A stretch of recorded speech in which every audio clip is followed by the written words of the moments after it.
Na tem svetu je pač tako, da se največ naučimo na napakah, predvsem lastnih. Tako sem se tudi jaz naučil montirati video in tukaj lahko vidite par napak, ki sem jih na tej poti naredil. Pa včasih jih še zdaj naredim.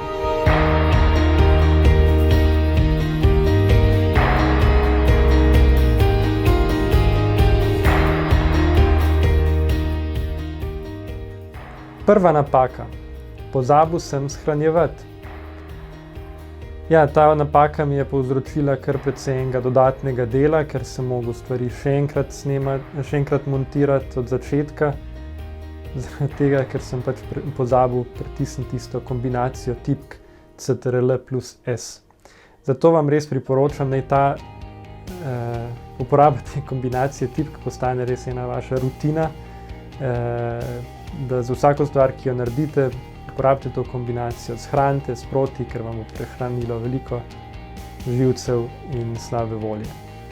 Druga napaka je premikanje posnetkov po računalniku.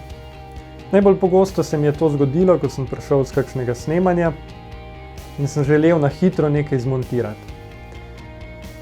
Takrat sem dal kartico v računalnik, odprl montažni program, potegnil posnetke direkt s kartice v program, začel montirati, potem pa nisem takoj zaključil, sem kartico dal ven, ko sem naslednjič odprl program, teh posnetkov ni našlo. Seveda, ker so ostali pač na kartici.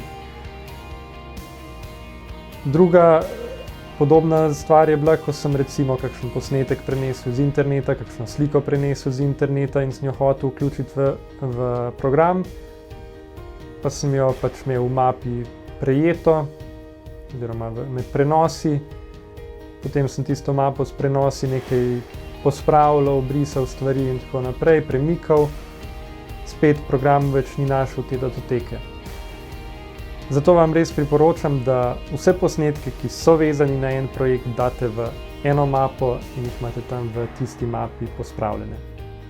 Tako boste se izognili tem problemom, ko program ne bo našel datotek, ki jih vi želite uporabiti v projektu. In še tretja napaka je pa neuporaba unikatnih imen datotek. Ok, sliši se malo kunštno, ampak za primer, recimo sam dostikrat snemam z dvema kamerama, enakima, ki imata enak način poimenovanja posnetkov. Ko pridem snemanja, uvozim vse posnetke in zdaj imam precej posnetkov, ki imajo podvojena imena.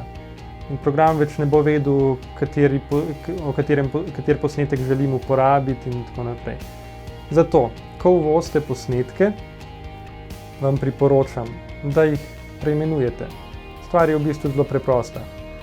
Ko imate odprte te posnetke, jih vse izberete, označite, pritisnete tipko F2, izberete novo ime za te datoteke in pritisnete Enter. Zdaj bojo posnetki preimenovani, tako kot ste želeli, zraven bojo pa imeli še številko, ki bo jih delala unikatne.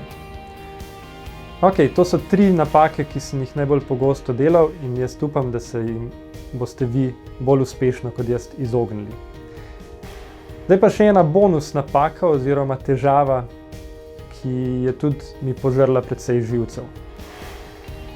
Včasih sem v montažnem programu raziskoval, odkrival kakšne nove funkcije in kar naenkrat sem se znašel z tem.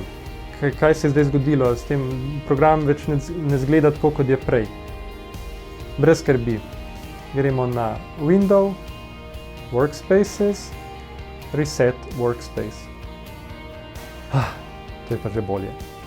Hvala za spremljanje tega videa. Ta video je eden v seriji videov v okviru usposabljanja oznanjevanje preko videa, ki poteka v okviru projekta Emmaus.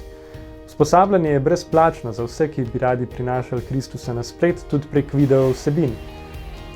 Če še niste prijavljeni, se lahko prijavite spodaj na povezavi.